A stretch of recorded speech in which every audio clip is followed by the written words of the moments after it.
themselves, that feel they are in an environment that is safe and secure.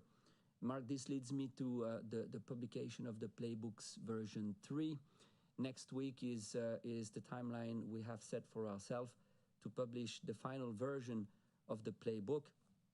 And obviously, when I say final, I know, and you know as well, that a number of details will be added up until the game start, because the situation keeps on evolving. But at least from a broader policy standpoint, including this time round at the level of every sport, we will have the publication out there for everyone, including the public. We on our side continue as well our efforts when it comes to vaccination. We have really solid numbers when it comes to athletes and their immediate entourage. But at the same time, we know that everyone going to Tokyo is important, and the efforts with the number of institutions and companies which are helping us to reach the maximum number of vaccinated people is ongoing. Every single day we have teams reaching out into all the countries and all the constituents that will be making their way to Japan, and see whether we can offer assistance if vaccination is not available. Finally, we also confirmed that we would have a further assistance from an IOC standpoint if it is needed, and here I'm qualifying if it is needed, and this has to do with the medical personnel. We stand ready to assist should the organizers need our assistance in this respect. And since, by the way, we've made this announcement, we had a lot of goodwill with a number of institutions and national Olympic committees reaching out to us and offering their assistance. So here we are in a formidable solidarity effort to render those games safe and secure, something we have always said was our number one priority. We then looked at the situation in Beijing. Very thorough report as well from the organizing committee. The venues are completed. All of them have been tested last winter. They had the snow and ice tests, which were with mainly Chinese athletes. However, the season of test events resumes in September, when we will have the reminder of the test events and the access to the venues for international athletes, something that is immensely important, especially in the Winter Games context. We also discussed about ticketing, since the policy in this respect is not yet fully established. The reason being that we are, like everywhere, and it's the case in China, in a fluid situation when it comes to the evolution of COVID around the globe and in China, obviously. But also because we want to make sure that we use the Games of Tokyo to gain as much possible information when it comes to people coming from outside, and testing the measures in Tokyo will allow us to finalize the policies when it comes to Beijing. Finally, we were presented also with the plans for legacy of the venues in post-games mode, and here obviously one of the objectives is to allow for a maximum number of participants to access to these venues, including some very nice ideas when it comes to the sliding centers and others. Finally, we completed the day with Paris, and here you've all read about the conclusion of the Coordination Commission, but Pierre-Olivier Beckers took us through again the main achievements from Paris. And without going through the details, first they've moved to their new headquarters, which is always great for the team spirit. It's in Seine-Saint-Denis, which is very symbolic as well. They have also reached today 56% of their commercial program, which nowadays is quite an achievement. So having secured so many partners at this point in time is really very reassuring. And this is completed by the very good announcement that has been made a few days ago regarding the new hospitality program, which will also generate some substantial revenues for Paris, and most important, offer hospitality opportunities for everyone around the globe. And this is the first time that this does happen. To conclude, Mark, what remains a real strength of Paris is their capacity to engage the territories. We have a number of them wishing to install live sites at the time of the Tokyo Games, which is formidable, but also from individual through the Club 2024, Club Paris 2024, which is more of a personal engagement. But once more, the support and the engagement of everyone in France is really a positive one. So this completes the outline of the day, and obviously happy to take any question, Mark. Thank you very much, Christophe, and you've clearly set the place on fire, because at the moment we don't have anyone who has wants to ask a question. It's not unusual, actually, because there is a pretty clunky system. Just to remind you, you have to click on the hand on the top right and then wait for permission to join the call. So, Mark, is it your way to say I was too long or boring? No, I don't think so. Here we go. There we go. If we keep talking long enough, we get someone. Here's Carlos Groman from Reuters. Carlos, over to you to ask your question, please. Thank you. Can you see me? Yeah, good. A question for Christophe. You mentioned 8,500 athletes already qualified. Does that constitute about 80%, or is it above 80%? And also, do you have a figure for the potential number or the current number of vaccinated athletes of these 10,500? Thank you. 8,500 out of 10,900, Carlos, what is the percentage? Slightly above 80%? Yeah. Okay. Then the percentage of vaccinated. So we announced 74% a few days ago. We are over this mark, Carlos. So what we are doing at this point in time is to contact every single NOC, every single athlete, and see whether we can help. So at this point in time, we are over and above the 80% mark. And we continue the effort, until we have contacted every single one, and we are too late for vaccination, because we have a deadline. At some point, it is not possible anymore, but this effort continues. So it's constant every single day. And as you know, we have offered a number of hubs for a number of NOCs to benefit from vaccination. So really, we're doing every effort we can to get to whatever we can do. And what I should say as well here is that it's for the athletes as well, but as much as possible, we do encourage as well our NOCs and partners to work with a larger delegation, so that anyone that is going to Tokyo can have access to vaccine. So again, all efforts that we can possibly do with our partners in this respect. Do you have the precise number? I do. During that conversation, we just checked with the sports department. So to give you, Carlos, the figure, it is indeed, it's 76%, but that is for individually qualified athletes. That leaves 20% who are qualifying via ranking. So in fact, you can say that all but 4% now either have an individual place or a ranking place. So we are more or less, I won't say we're there, but we are more or less there. So hope that makes it good and clear. So we were both right. Right, let's go to Nazvi Karim, who I think is from the South China Morning Post. Yeah. Nazvi, are you there?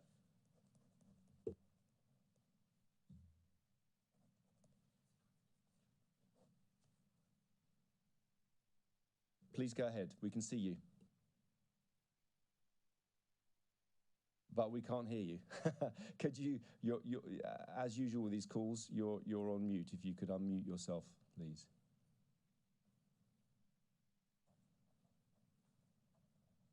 Let's give it one more go. If not, we'll come back to you, Nazvi. We will come back to you, but let's try Chris Smith from Sports Business Journal. Chris Smith, let's switch over, and Nazvi will come back to you, yeah? Chris, go ahead. Yes, can you hear me, Mark? Yes, we can hear you. Thank you, Mark. Thank you, Christoph. Christoph, I think you hinted at this before with your comment about ticketing, but has a decision been made about whether or not Japanese spectators will be able to attend the games this summer? And if not, do you have a timeline for when that decision will be made? Timeline is around the end of June. So no decision at this stage. Timeline around the end of June. Okay, thank you. Okay, let's go over to Japan and Wakako Yuki from Yomiuri. Wakako, good to hopefully see you again. Hello again from yesterday, and please do ask a question to Christoph or me. Hopefully you can hear me. Yep. Good. All right. Thank you for the opportunity again. And question to Christoph. Actually, one related regarding the spectators. There are heavy discussion within Japan these days, increasing number of people traveling within Japan for the games time might lead to some increased risks. And whereas what I don't understand is that, for instance, in Europe right now, Roland Garros, the French Open tennis, would have last week 10%. From this week, it's 30% of spectators. And in a sense, it seems to be a success. What is the understanding from the IOC's point of view based on those experiences in the past with international matches, how these matches might increase the streams of people and how it might relate to the risks of COVID? And one quick one, vaccination. I understand there were some considerations to trying to vaccinate volunteers in Japan, as well as international and domestic media. Media entities received some research from the IOC just today. What is your thoughts there? What would be the recommendations from your standpoint? Thank you. Thank you, Okako. First, on the experience, two things I would say, Okako. They are very helpful, but beware comparisons. Okay, every context is different, and I think if I start with the conclusion, we'll respect what the government will decide in this respect, whether it is for international, and we supported the decision, as you know, and we reduced the delegation and everything we can do to bring only these people that are absolutely needed for games operations. Now, when it comes to the decision to be made in Japan, where experiences are really helpful is that we can learn a lot from other events, okay? And we have had conversations, including with the Australian Open and others, to learn from them about how to manage spectators, but to manage also the competitions in a COVID context. And this is why we have our playbooks being so detailed, and they will apply to every group. Now, when I say beware, is that it's not because you have a good experience in France, in a given context, in a given sanitary situation, that you can replicate in Tokyo. So very helpful. We maintain excellent contacts throughout each and every sport via the international federations. We speak to organizers. All this is made available to our friends in Tokyo for them and the government to make the best informed decision when it needs to be taken. When it comes to volunteers and other populations, let's be very clear, it is not up to us to make a recommendation, but it is up to us to help if we can.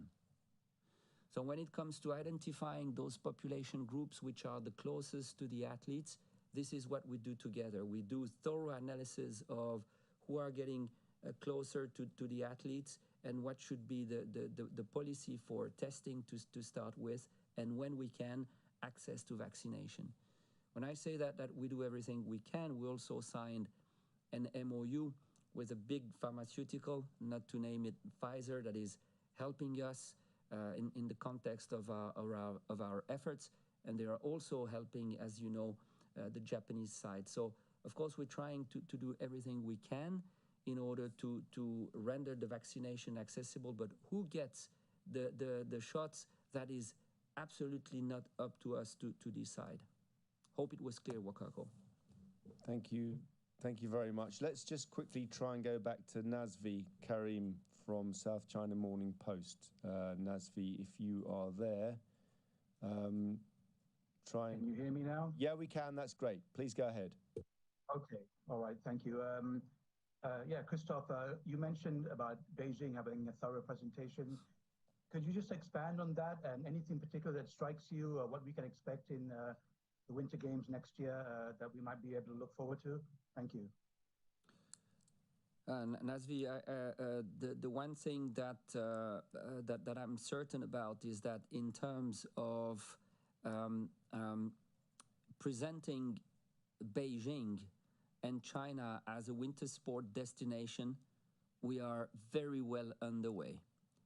Must say that some of the imagery we got out of alpine skiing and cross-country skiing, biathlon, across all sports, including speed skating, they have really state-of-the-art venues. And what is very comforting is that these venues will be used after the games. When it comes to the preparation, let's be very clear here. We don't have anything, although we like to leave no stone unturned. We have absolutely no problem at this point in time. The only thing, though, is that we are in a context of a worldwide pandemic, and this factor that we have to take in consideration as an extra overlay for Tokyo, unfortunately, will still be present at the time of Beijing. So this is the unknown, because the situation, as I was saying before, evolves from every standpoint, from the epidemic itself to the vaccination level in various countries. So this is a very fluid situation. So what I can tell you is we are ready to demonstrate that this is an amazing destination for Winter Games. But at the same time, if you ask me precisely what the experience will be for the participants, we are still depending on COVID-19 and its evolution. Thank you very much, Nazvi. Let's go to Kentaro Sugino, who I think you're from Yomiuri. Kentaro, your question, please, if you're there. Can you hear me? Yeah. Hello? Yeah, we can hear you. Okay, thank you. Thank you for taking my question. So I have one question for Christophe and one for Adam. So to Christophe, I'd like to ask about the medical personnel you're bringing to Tokyo. Can you elaborate on how many personnel, how many doctors, how many nurses, how the assistance from the other NOCs, those things. And for Adam, I'd like to follow up on about the DPRK yesterday.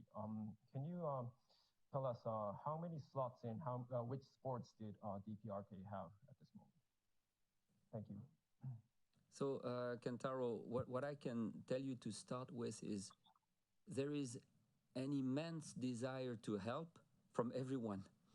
And you know, there is around the globe a network of sports doctor, and obviously our medical director, Richard Budget, is in touch with them, and you have tremendous goodwill all in all. So the question is not so much how many at this point in time or whether it's doable, because what I can tell you, it is doable because of that goodwill. And the IOC, we are very clear, we're going to be helping to source whatever the number is needed as established by Tokyo 2020 and the sanitary authorities. So I cannot give you a precise number at this stage. We have the channels open. We know from the channels that there is tremendous goodwill coming back. Now the final numbers of medical doctors, which specialties, and the nurses with specialties. That is the work that we have to do now with Tokyo 2020 and their partners. As soon as they tell us, this is the number we need for the polyclinic, this is the number we need for the fever clinic, we go and source.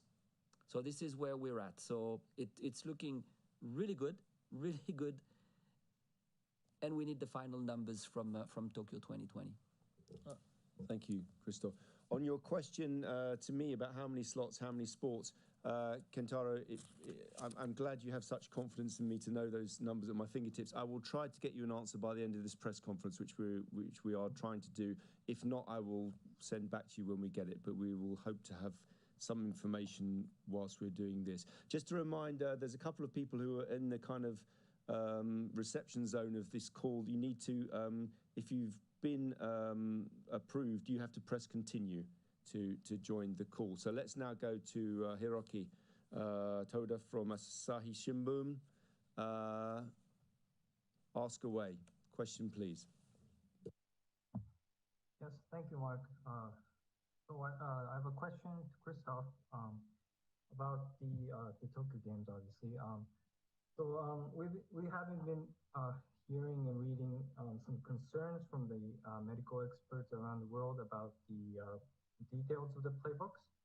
So I was wondering, how confident are you about the final version that you said it'll be published next week? Do you think it will satisfy all the questions from the experts and the Japanese public? And the second question is, have you had any discussion with the Euro football championships about these measures, COVID? Thank you. So to your first question, what gives me and us confidence is the fact that from the very beginning, we've been working with all possible experts in every field related to this COVID pandemic.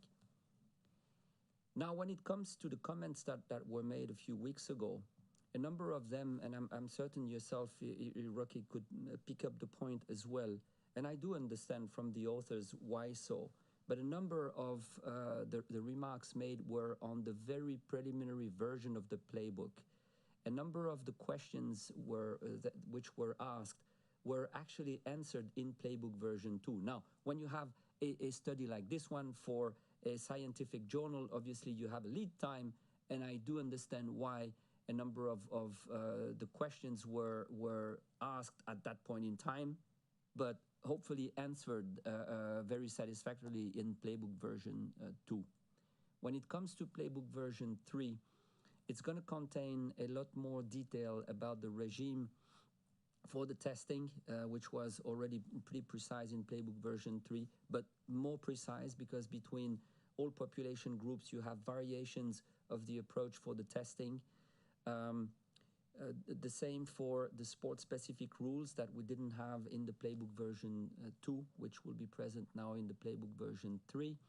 And as I said before, it's not because we have Playbook version 3 that some more improvements will not be made. And if remarks from our experts or any experts are made, let me tell you, we're going to look into and find a way. There is, and let's be clear here, there are no criticisms whatsoever or remarks or recommendation that we do not look into. Our commitment is safe games for all participants. And when we say all participants, it's people in Japan as well. Anything that is raised, we look into and we bring an answer. That's our commitment. Thank you. When it comes to the second question regarding the Euro, our sport department is in constant contact with the international federation. So for that matter, obviously, Euro is UEFA, but we have also the contact through FIFA. So whatever the sport and the event, when we can learn something, we have those channels of communication open. And that's back to the question raised from Wakako before, the experience from others. Yes, we are in constant open channels with everything that is happening in sport. Thank you, Christoph. Sorry to nearly cut you off there. So just to tell you that what I understand, and we will try and get a more accurate figure to you, but the question about DPRK, it's between somewhere over a dozen athletes and 9 to 10 sports are involved for your question. But if we can get some more accuracy, I will do. As I say. Okay, let's now go to Ashish Sharma from Sport Intern. Ashish, your question, please. Hi, hello. Thanks for allowing me to ask a question. Christoph, just to come back again to the issue of attendance of spectators at Tokyo, how much of a concern is there from the IOC's point of view, and how much of this will play an influence in the final playbooks?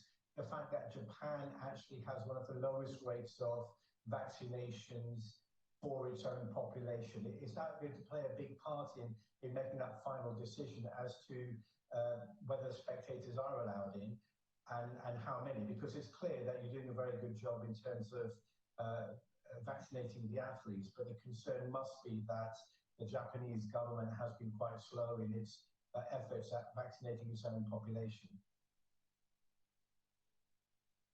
Ashish, how concerned we are.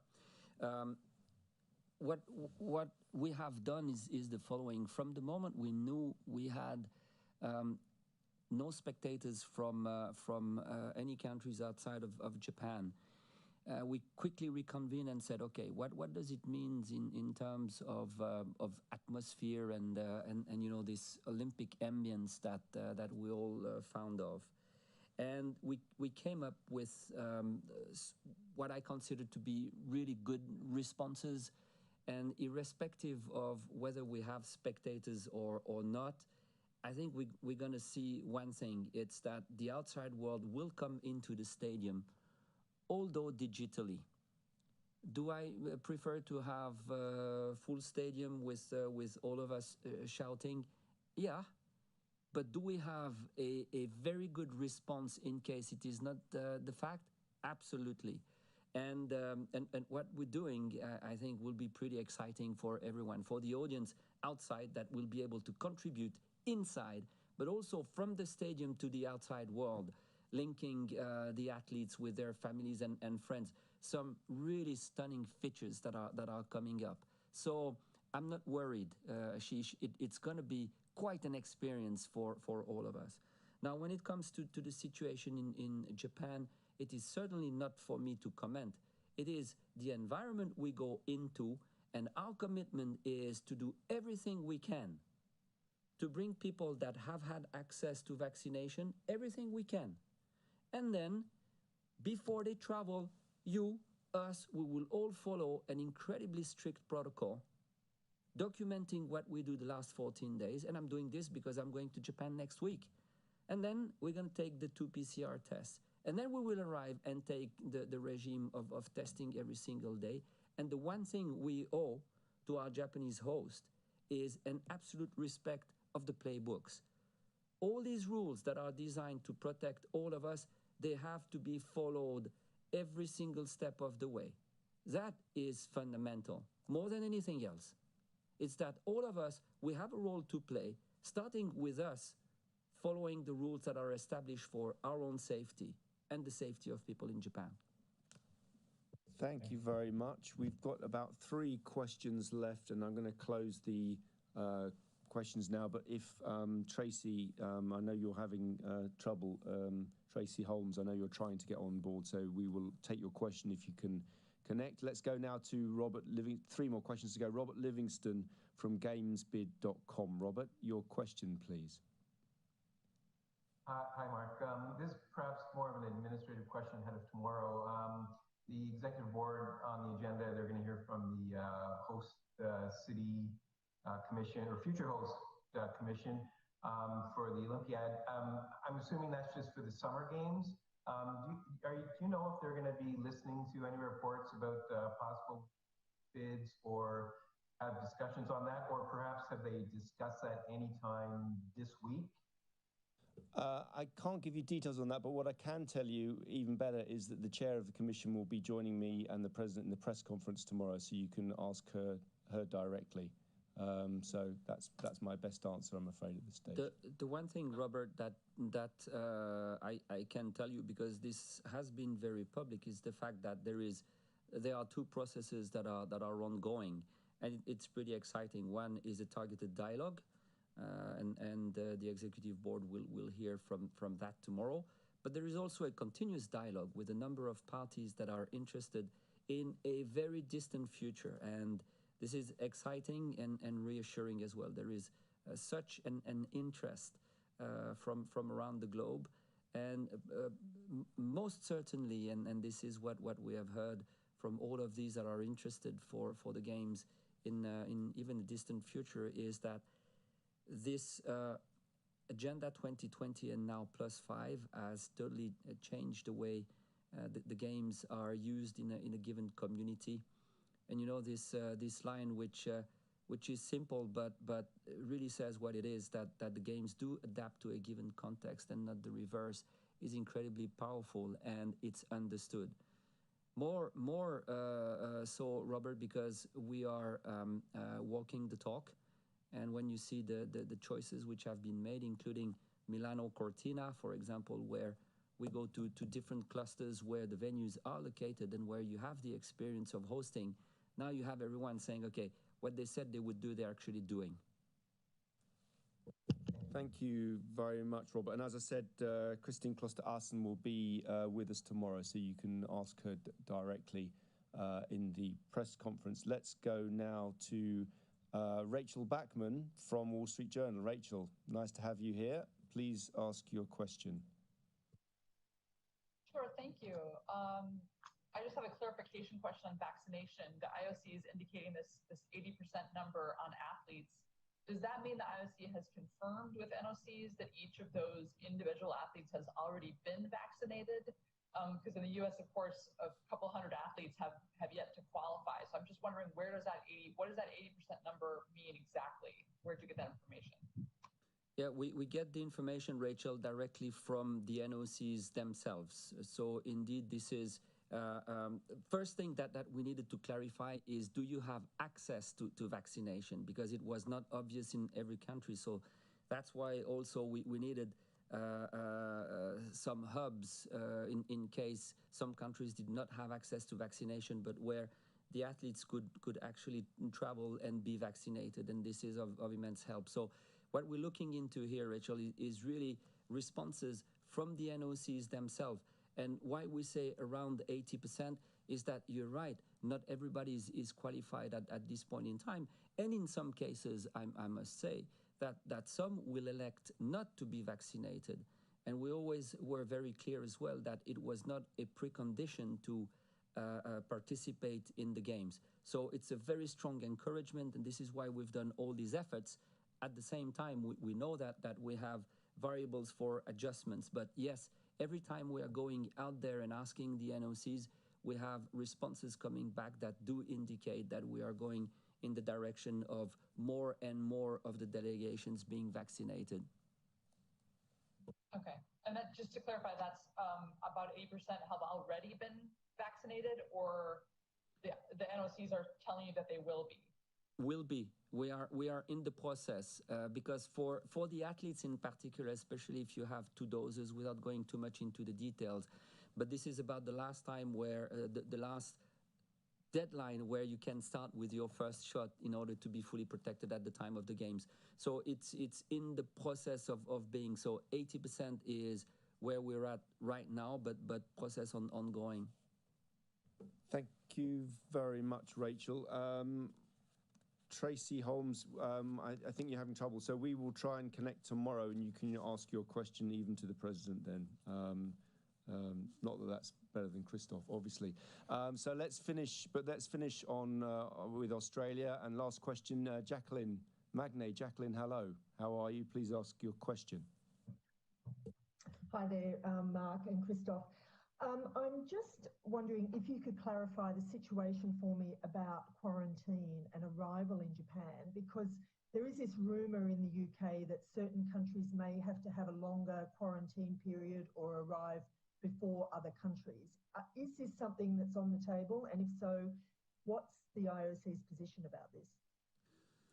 So, Jacqueline, the situation is as follows. First, you have a regime that is in place from now until the 1st of July. Then you have a new regime, which is games time regime from July onwards. So you have currently and that's my very personal case, an adapted quarantine of 14 days, which contains a 3-day hard quarantine where I will be placed in the hotel and followed every single day with testing, etc. Then 11 days where I've got very restricted movements, and that will be only 2 locations. That's the regime that is in place right now. From 1st of July, there is this 14 days period that is preceded by 14 days of supervision, and you will have to do that as well, all of you, part of the media going to Tokyo, checking your temperature every day, taking your tests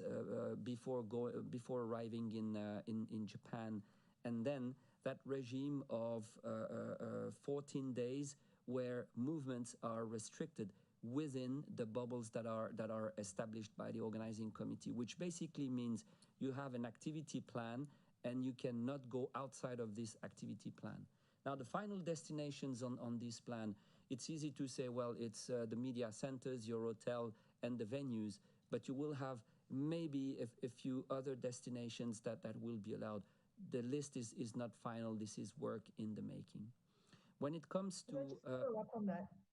Especially because everyone on this call is probably partly a news journalist as well and will cover news at the Games. Is there any way that there is some flexibility, for example, covering a demonstration or things that would normally happen that we can't predict where we might need to be at a particular time? A number of media organizations have elected to send their reporters in advance so that the 14 days are served prior.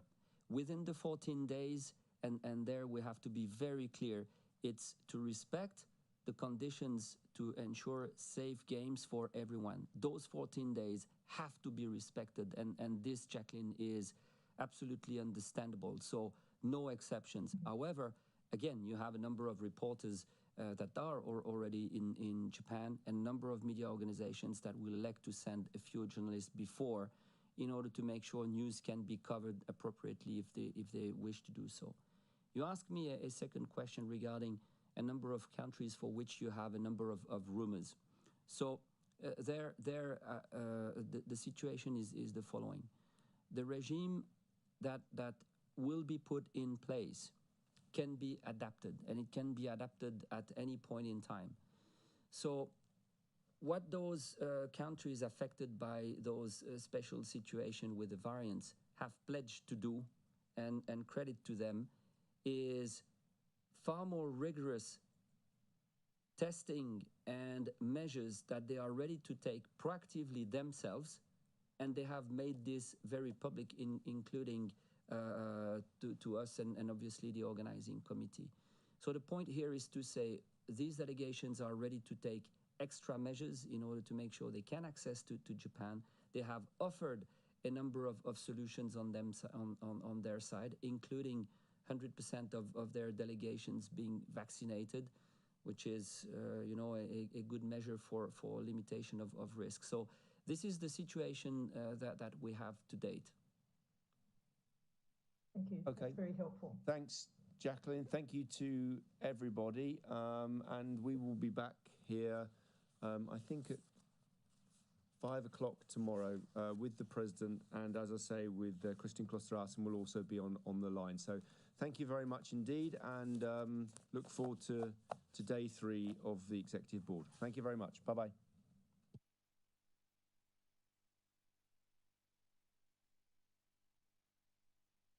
Recording has stopped.